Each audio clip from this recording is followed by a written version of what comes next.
So I've talked to several people about my problems. Like, for instance, my reports from childhood. When I was living in Westford, I reported to doctors about this overdose. Just when it happened. And my mother lied, called it an allergy, and admitted to it. Then there's lots of medical records where they said coordination issues. And I went to physical therapy and speech therapy. And then my mother stopped it all and put me in ballet, tap dancing. Then we went to Texas. And all that went away and disappeared, and we never talked about it again. I tried to talk about it when we came back to Mass, but I was told to shut the hell up, and boy, did I get it. When I got drugged and whacked around. So, how does a man who can't walk, move his arms, or write a letter, and is losing the ability to speak, can't drive until he gets better, how does that man get those records? I've asked, I've tried writing letters, I've worked with many agencies through the years,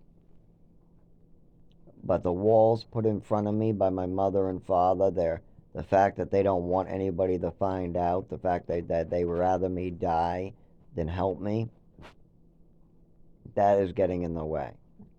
And they're not going to help me. They're going to do everything in their power to make this go away. Now, I was talking to some asshole, and I want to keep in mind, disclaimer, I would never do this. I have to follow Jesus in a straight line. That's what I'm going, that's how what I do so that this does not bother me. Because if I ever start not following Jesus and not helping others, I'm going to turn into a cynical asshole. So I don't have this as an option. But I was talking to somebody else who was hurt. They're really, really hurt in a different way. And I told them what happened to me after they told me what happened to them. And he said, "You know what I would do?" I said, "Let me guess, lawyer?" He goes, "Yeah, but that's not what I was going to say." I'm like, "Oh, what were you going to say?" And remember, disclaimer, I would never fucking do this. I think it's wrong. I think everything that was done to me was wrong. And I think what this guy is going to do is going to cause more people to get hurt. Because then if I did that, then another person does something stupid, then another person. When you make an evil choice, it's contagious. But here you go. This is what the guy said to do.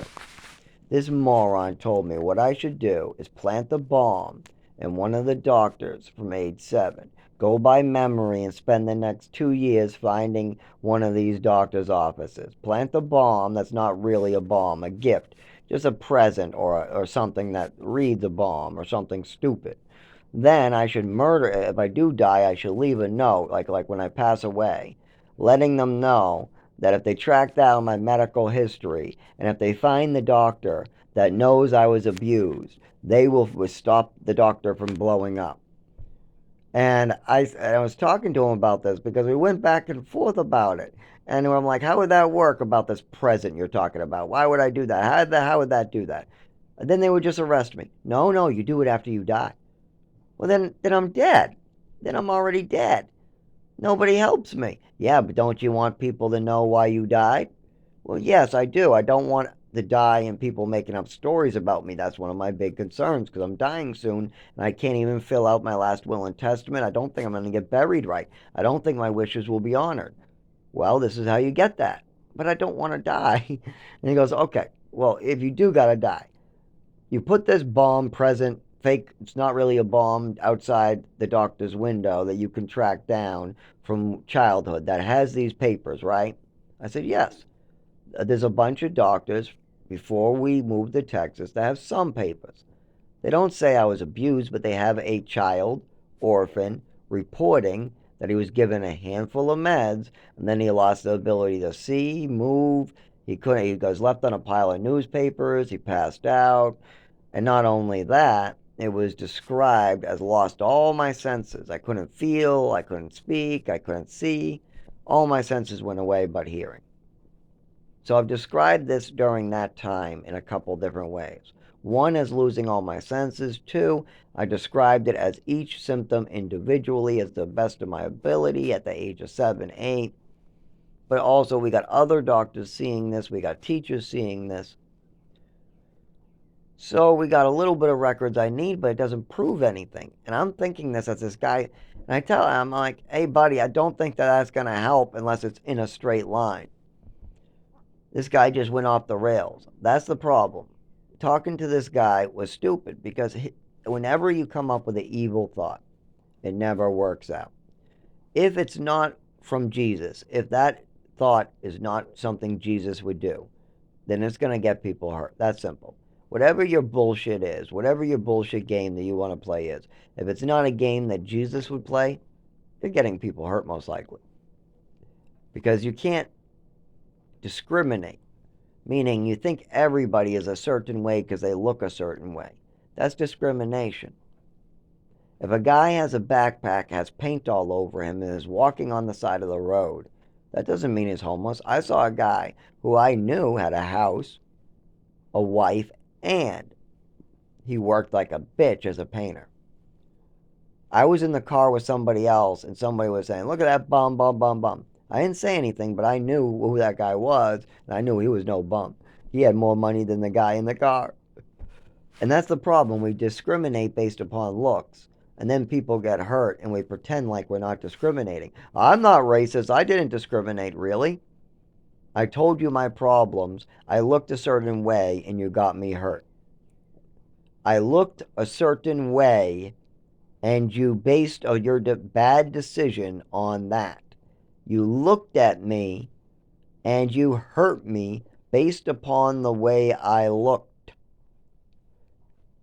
I'll say that one more time. A person looks some type of way, a color of their skin, a certain type of injury, a nose, a color, a bruise, a certain way they talk, a certain way they move, whatever. And you choose to do something in a certain way that gets them hurt. Without talking to them, listening to them, or even believing a word of them. That is discrimination. If a black person is treated differently because of the color of his skin, because even you don't listen to him. If he says he's not good at jumping, he cannot jump, he needs a wheelchair, and then you throw him down a flight of stairs because you weren't listening. You thought he must be great because he's standing up at a table, so he must not need a wheelchair. So you go and grab him and start walking him across the room, and he falls. All because you had the thought that he was an able-bodied person. Well, he just told you. Just because he's tall and standing up doesn't mean that that African American can jump and play basketball. If the guy tells you that he can't, then he can't. But people look at something, like my mother. My mother saw me with a swimming medal, knew that the other kid was older and more athletic. I have my own swimming medal that's mine, and she made a decision based on looking at me and him. He's African American, bigger and older. I'm a skinny, sick white boy. So that swimming medal can't be mine. So she took it from me, stole my medal, and then belittled me for years about it. And spread it to, oh, he's a thief, he's a liar at 5, 7 years old, whatever. This is discrimination. That's the definition. Don't fall into it. Because it's getting people hurt. And there's many forms of discrimination. Never base your actions and your words on how somebody looks. Never. You need a lot more. Now, I hope that helped, because I'm not going to be around much longer to make these videos. I hope people are learning from this, because I certainly don't see people doing good. I'm literally crawling around while assholes call out of work with perfectly good cars to smoke weed. You got disabled people missing toes who are pushing heavy carts at Walgreens while the manager eats a candy bar watching the camera when there's nothing going on, and his job is to push the carts. You got the big other assistant manager, big bulky strong guy, just looking at a clipboard while the guy missing toes pushes the big cart. You got the other lady in the makeup chatting away with the other lady from another aisle while the guy missing toes pushes the heavy cart. All of them have that job for that cart. He has his own section, and he's the only one pushing the cart.